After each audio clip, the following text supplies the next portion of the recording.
It is a mistake to hire huge numbers of people to get a complicated job done. Numbers will never compensate for talent in getting the right answer.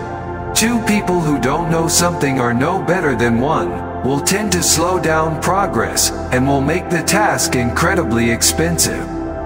A company is a group organized to create a product or service, and it is only as good as its people and how excited they are about creating. I do want to recognize a ton of super talented people. I just happen to be the face of the companies.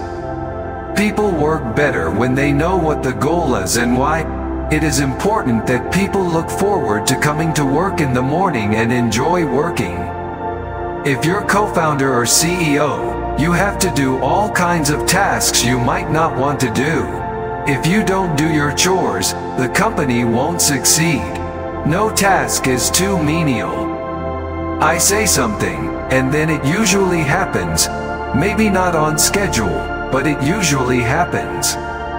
I do think there is a lot of potential if you have a compelling product and people are willing to pay a premium for that. I think that is what Apple has shown.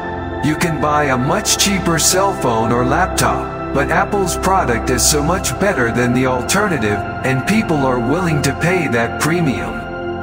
I don't spend my time pontificating about high-concept things. I spend my time solving engineering and manufacturing problems. I always invest my own money in the companies that I create. I don't believe in the whole thing of just using other people's money. I don't think that's right. I'm not going to ask other people to invest in something if I'm not prepared to do so myself. My biggest mistake is probably weighing too much on someone's talent and not someone's personality. I think it matters whether someone has a good heart. I don't create companies for the sake of creating companies, but to get things done. I don't believe in process. In fact, when I interview a potential employee and he or she says that it's all about the process, I see that as a bad sign. The problem is that at a lot of big companies, process becomes a substitute for thinking. You're encouraged to behave like a little gear in a complex machine.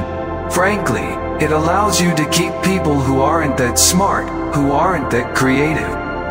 Starting and growing a business is as much about the innovation, drive, and determination of the people behind it as the product they sell. The first step is to establish that something is possible. Then probability will occur. There are really two things that have to occur in order for a new technology to be affordable to the mass market. One is you need economies of scale. The other is you need to iterate on the design. You need to go through a few versions.